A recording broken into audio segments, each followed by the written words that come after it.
Le registre fut découvert en 1891, dissimulé sous les planches pourries d'une maison de plantation incendiée dans le sud de la Géorgie, 28 ans après une transaction qui allait hanter la mémoire collective de la région pour les décennies à venir. L'écriture y était méticuleuse, une calligraphie d'homme d'affaires froid et précis, alignant 12 noms, 12 âges allant de 4 à 14 ans et 12 prix totalisant la somme de 8 400 $, tous vendus le jour du 25 décembre 1863. Mais c'est la toute dernière entrée qui fit trembler les mains du greffier du comté lorsqu'il la déchiffra sous la couche de poussière et de suie. Un seul mot, écrit d'une encre différente avec une main si tremblante qu'elle ressemblait à peine aux entrées précédentes, criait depuis le passé « Pardon ». Ce que les autorités découvrirent dans les jours qui suivirent ce Noël sanglant allait remettre en question toutes les certitudes sur la justice, la culpabilité et le poids d'une seule nuit sur l'âme d'un homme. Le maître des lieux s'appelait Silas Hargrove, et à l'aube du 26 décembre, quelque chose l'avait transformé si profondément que ceux qui le connaissaient affirmèrent qu'il n'était plus le même homme, certains parlant de rétribution divine, tandis que d'autres murmuraient qu'une horreur indescriptible était venue le chercher dans les ténèbres de cette nuit sainte, alors que le monde célébrait la paix et qu'il venait de commettre un acte si cruel que même les hommes les plus endurcis détournaient le regard avec dégoût. La vérité, enfouie dans les témoignages, les lettres et les souvenirs fragmentés de ceux qui ont survécu, est bien plus troublante que n'importe quelle légende locale, car ce qui est arrivé à Silas Hargrove cette nuit-là n'avait rien de surnaturel, c'était quelque chose d'entièrement et d'effroyablement humain. Pour comprendre l'ampleur de ce drame, il faut s'imaginer l'atmosphère lourde de cette fin d'année 1863, au cœur d'une guerre civile qui déchirait le pays, alors que Hargrove, acculé par des dettes et une paranoïa grandissante, décida de vendre les 12 enfants de sa propriété à un marchand sans scrupules, les arrachant à leur famille en plein matin de Noël pour les envoyer vers un destin incertain dans les mines du Sud profond. Les mères, dont les cris résonnaient encore dans l'air glacial du matin, furent menacées du fouet si elles osaient interrompre la transaction, tandis que Silas, barricadé dans son bureau avec une bouteille de Bourbon et son grand livre de comptes, tentait de se convaincre que ses enfants n'étaient que des chiffres, des unités de valeur destinées à sauver son empire de coton en décomposition. Mais alors que le soleil se couchait derrière les chênes centenaires, drapés de mousse espagnole, un silence anormal s'abattit sur la plantation, un silence si dense qu'il semblait absorber les bruits de la nature, laissant Hargrove seul face à sa conscience dans une maison immense qui craquait sous le poids de ses propres secrets. Les domestiques racontèrent plus tard que les bougies s'éteignaient sans courant d'air et que l'odeur de la chair brûlée et du soufre flottait dans les couloirs. Mais c'est dans la chambre de Silas que le véritable cauchemar commença, non pas avec des spectres, mais avec le poids écrasant de la réalité de ses actes. On raconte qu'il passa la nuit à errer dans les pièces vides, poursuivi par les échos des rires d'enfants qu'il avait lui-même condamnés, chaque ombre sur le mur prenant la forme d'un petit visage accusatoire, et chaque grincement de parquet lui rappelait le bruit des chaînes qu'il avait ordonné de poser. Au milieu de la nuit, Hargrove fut retrouvé par son régisseur, prostré sur le sol de la chapelle privée de la famille, griffant les pierres de ses mains nues jusqu'au sang, hurlant qu'il voyait les 12 enfants debout autour de lui, non pas comme des spectres, mais comme des juges silencieux dont le regard brûlait sa peau comme du fer rouge. L'homme qui, quelques heures auparavant, parlait de profit et de logistique, était devenu une épave humaine, suppliant des forces invisibles de lui accorder une rédemption qu'il savait impossible, alors que les flammes des cheminées semblaient projeter les scènes de son futur châtiment. Ce premier chapitre de la chute de Silas Hargrove n'est que le prologue d'une descente aux enfers qui allait secouer toute la Géorgie et résonner jusqu'aux oreilles des abolitionnistes français, car l'histoire de ce Noël 1863 devint rapidement le symbole universel de la faillite morale d'un système qui avait oublié le prix de l'innocence. Les archives révèlent que Hargrove tenta désespérément dès le lendemain matin de racheter les enfants avec chaque centime de sa fortune, mais le marchand était déjà loin, disparu dans le chaos de la guerre, laissant le maître de plantation face à un vide que ni l'argent ni les prières ne pourraient jamais combler. Ce qui s'est réellement passé dans cette chambre entre minuit et aube reste le plus grand mystère de la paroisse, mais les traces physiques laissées sur le corps de Silas et les modifications délirantes apportées à son registre suggèrent une confrontation psychologique d'une violence inouïe, où l'esprit d'un homme se brise sous le poids de sa propre inhumanité. La plantation, autrefois symbole de puissance et de raffinement, devint en une seule nuit un mausolée de la culpabilité, un lieu où le vent semble encore porter les noms des 12 disparus, rappelant à quiconque s'en approche que certains crimes ne peuvent être lavés même par les larmes les plus sincères. En adaptant ce récit pour notre audience, il est crucial de comprendre que l'horreur ici ne réside pas dans le fantastique, mais dans la capacité d'un homme à rationaliser le mal jusqu'à ce que la réalité vienne briser ses défenses de la manière la plus brutale qui soit. Le destin des enfants, le silence des bois alentours et la transformation radicale d'un tyran en mendiant de pardon constituent le cœur de cette tragédie historique qui continue de fasciner les chercheurs et les amateurs de mystères d'Ouar. Nous allons, au fil des prochaines parties, suivre la trace de ces enfants à travers le monde, car leur disparition n'était que le début d'une onde de choc qui allait traverser les océans, prouvant que même dans les recoins les plus obscurs de l'histoire, la vérité finit toujours par chercher la lumière, peu importe le prix à payer pour ceux qui ont tenté de l'étouffer. La hantise de Silas Hargrove n'était pas une punition extérieure, mais l'éveil soudain et terrifiant d'une humanité qu'il avait cru pouvoir vendre pour quelques sacs d'or, une leçon que l'histoire nous rappelle sans cesse à travers les récits de ceux qui ont tout perdu pour avoir voulu tout obtenir. Le lendemain matin, le 26 décembre 1863, alors qu'un brouillard glacial et gris s'accrochait aux champs de coton comme un suaire, Silas Hargrove ne sortit pas de sa chambre, et lorsque son intendant finit par forcer la porte, il découvrit un homme, vieilli de 20 ans en une seule nuit, assis prostré devant une cheminée éteinte, les yeux fixés sur un vide que lui seul semblait pouvoir peupler de visions atroces.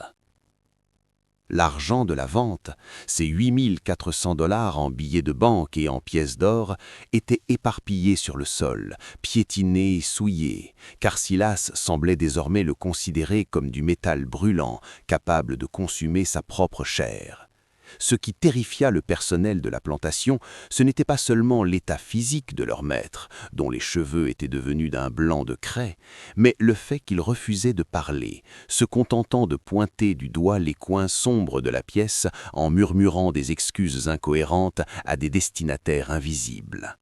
La nouvelle du « grand pardon » de Hargrove se répandit comme une traînée de poudre à travers la Géorgie, atteignant même les oreilles des officiers confédérés et des espions de l'Union, car personne ne pouvait comprendre comment un homme connu pour sa cruauté mathématique avait pu s'effondrer si brutalement sans qu'une main humaine ne l'ait touché.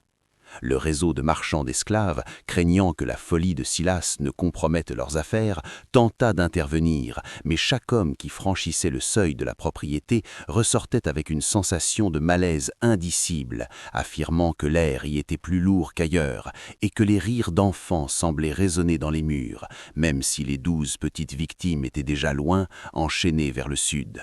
Silas commença alors une quête désespérée et solitaire pour racheter son âme, envoyant des messagers dans toutes les directions pour localiser le convoi, offrant le triple du prix initial. Mais le chaos de la guerre civile avait englouti les enfants dans un labyrinthe de déplacements militaires et de routes coupées, rendant leurs traces presque impossibles à suivre. À Paris, les journaux abolitionnistes commencèrent à publier des articles sur l'ogre repenti de Géorgie, transformant le fait divers en une parabole morale qui fascinait la haute société française, friande de récits de rédemption et de justice divine. Pourtant, sur place, la réalité était bien moins poétique. Hargrove passait ses nuits à barricader chaque fenêtre de sa demeure, non pas pour empêcher quelqu'un d'entrer, mais pour empêcher ses propres visions de s'échapper, car il était convaincu que les 12 petits-enfants étaient restés avec lui, tapis dans les ombres de chaque corridor, l'observant avec une patience infinie. Il commença à consigner ses hallucinations dans son registre, transformant un livre de contes en un journal de bord de la démence, décrivant avec une précision terrifiante comment chaque enfant lui rendait visite à l'heure exacte de sa vente, lui rappelant un détail oublié, une promesse brisée, un jouet confisqué, un regard suppliant. L'horreur atteignit son paroxysme lorsqu'on découvrit que Silas avait commencé à graver les noms des enfants sur les murs de sa chambre avec ses propres ongles, une litanie de culpabilité qui recouvrait peu à peu le papier peint porté d'Europe.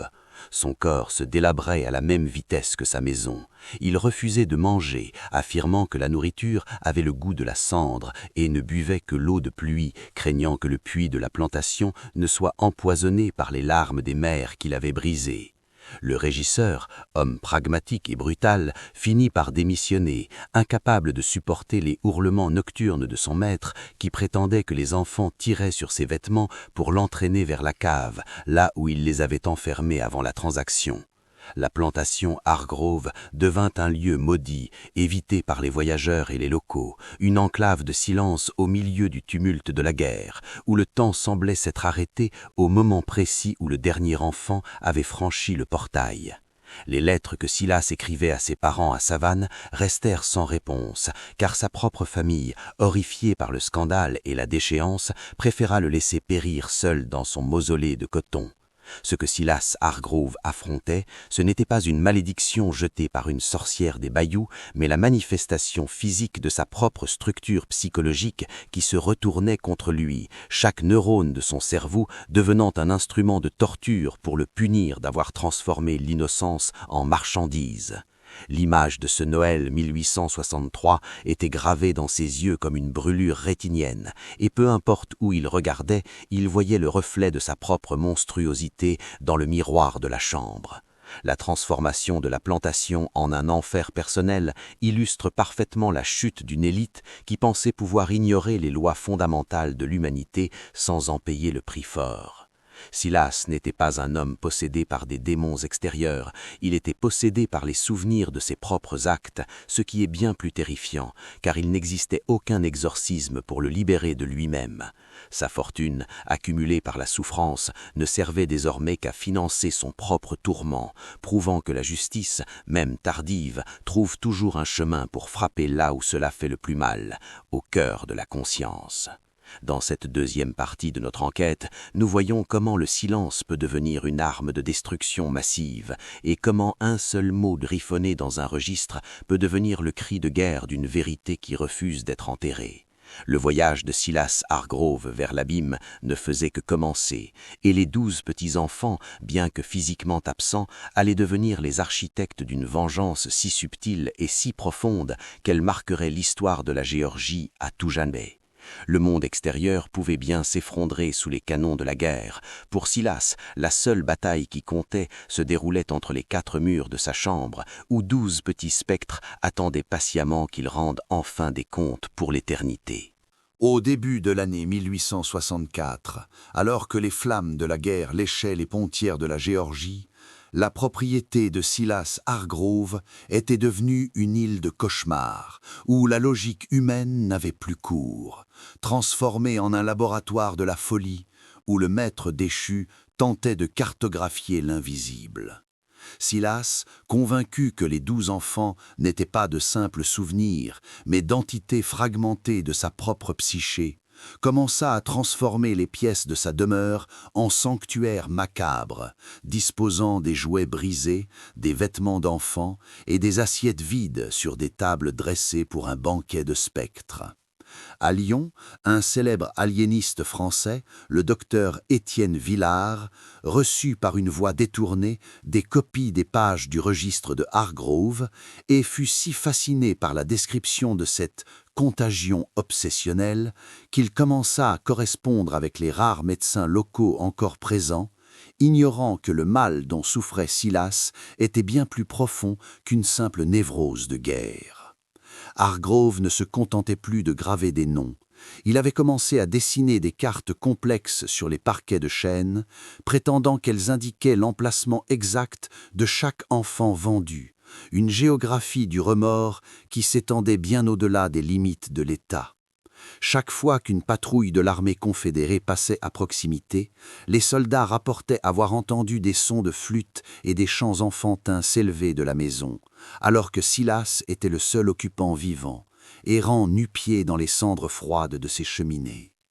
L'horreur prit une tournure physique quand Hargrove se persuada que pour obtenir le pardon qu'il avait griffonné dans son livre, il devait s'infliger les mêmes souffrances que celles qu'il avait imposées à ses victimes, s'enfermant dans des cages de fer et refusant la lumière du jour pendant des semaines entières.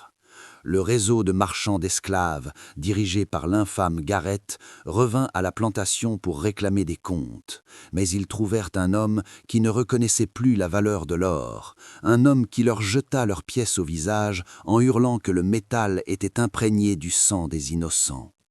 La paranoïa de Silas s'étendit à la structure même du bâtiment. Il était convaincu que les murs transpiraient l'agonie des mères séparées de leurs petits, et il commença à arracher les boiseries et les tapisseries précieuses pour mettre à nu la pierre et la brique, cherchant une vérité qu'il avait lui-même enterrée. À cette époque, une rumeur commença à circuler selon laquelle l'un des 12 enfants était mort durant le transport, et cette nouvelle, lorsqu'elle parvint à Silas, provoqua chez lui une crise de violence telle qu'il incendia la grange principale, affirmant qu'il devait offrir un bûcher funéraire à l'âme qu'il avait assassinée. La déchéance de la plantation Hargrove devint le symbole d'un monde qui s'écroulait, non pas sous les boulets de canon, mais sous le poids de son propre péché originel, illustrant la thèse du docteur Villard, selon laquelle une société bâtie sur l'oppression finit inévitablement par produire des monstres issus de sa propre conscience collective. Silas n'était plus un propriétaire terrien, il était devenu le gardien d'un purgatoire terrestre, un homme dont la seule fonction était désormais de témoigner de l'atrocité d'un système qu'il avait servi avec un zèle glacial. Les nuits de tempête, on disait que les 12 ombres quittaient la maison pour errer dans les champs de coton abandonnés, et que Silas les suivait avec une lanterne sourde, les suppliant de revenir pour qu'il puisse les protéger du froid qu'il avait lui-même instauré. Ce labyrinthe de culpabilité n'avait pas d'issue, car chaque pas que faisait Silas vers la rédemption le rapprochait davantage de la folie totale, le forçant à confronter des souvenirs qu'aucun esprit humain ne peut porter sans se briser. La maison, autrefois fierté de l'architecture coloniale, n'était plus qu'une carcasse hantée par l'écho de 12 destins brisés. Un monument à la mémoire de ceux que l'histoire officielle préférait oublier, mais que la terre de Géorgie refusait de libérer.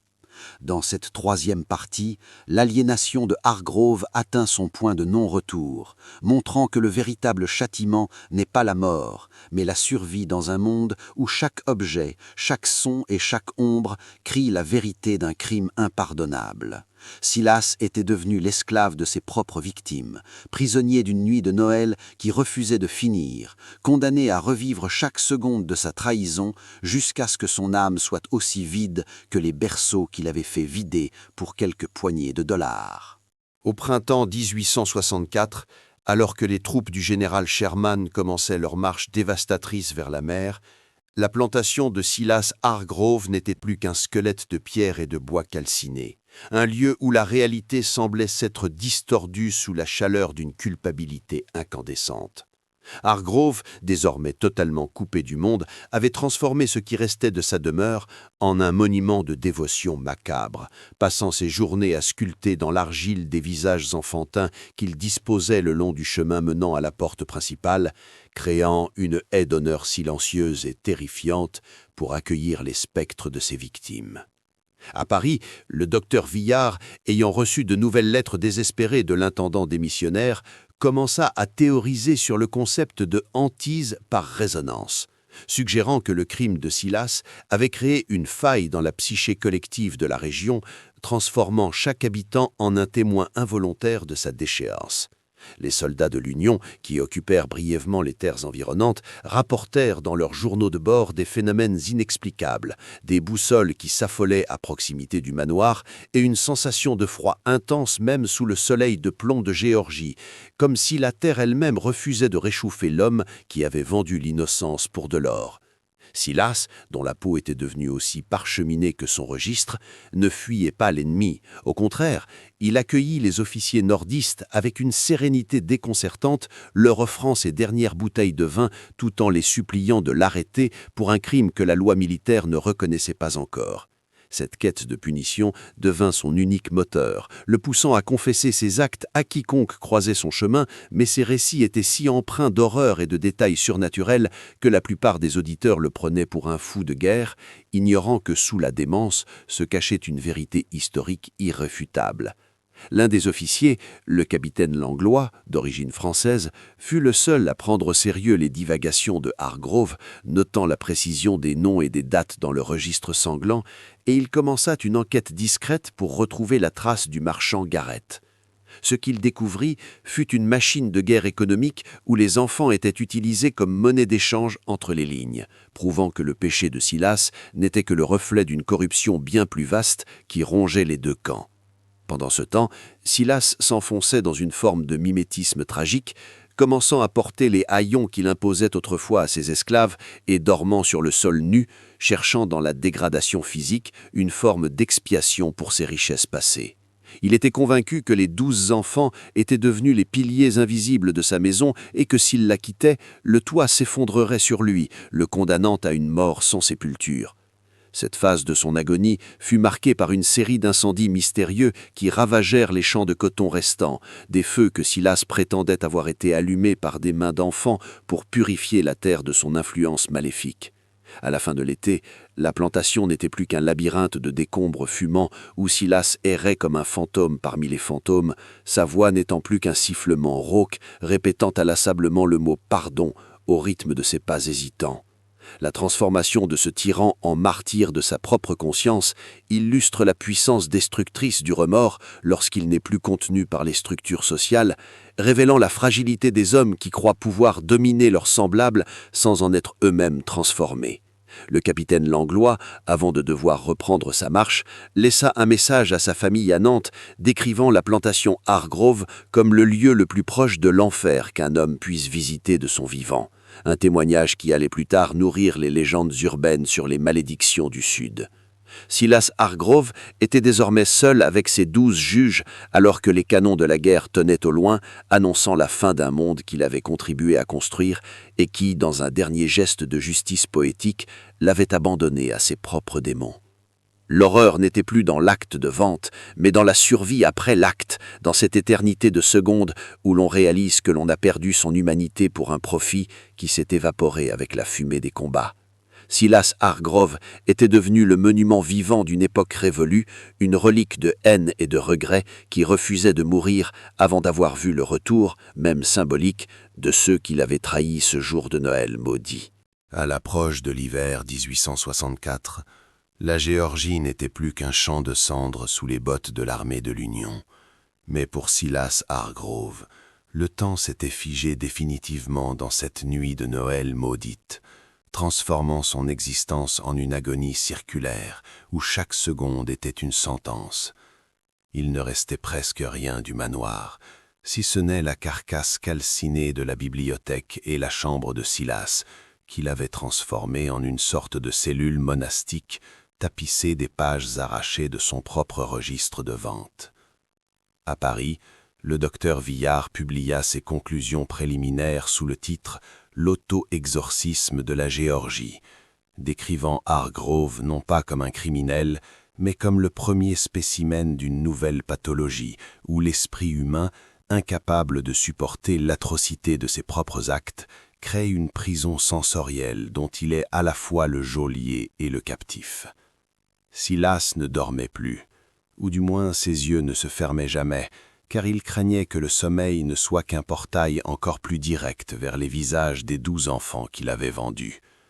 Il avait commencé à entendre des voix, non pas des cris de colère, mais des murmures constants d'enfants récitant des leçons de catéchisme ou des chansons de Noël, une cacophonie de pureté qui le torturait plus sûrement que n'importe quel instrument de fer. Le capitaine Langlois, revenant sur les lieux après une escarmouche victorieuse, trouva Hargrove assis dans la boue, tentant désespérément de reconstruire le portail de la plantation avec des branches sèches et des morceaux de ruban que les mères avaient laissés derrière elles. L'homme qui régnait autrefois sur des milliers d'acres n'était plus qu'une ombre translucide, dont la seule richesse résidait dans sa capacité infinie à souffrir pour des fautes que personne ne pouvait racheter. On raconte qu'un soir de décembre, juste avant le premier anniversaire de la transaction, Silas fut vu par des maraudeurs en train de parler à 12 chaises vides disposées en cercle dans les ruines de sa salle à manger, leur servant un repas de terre et de feuilles mortes, tout en pleurant de joie parce qu'ils croyaient enfin les avoir retrouvées.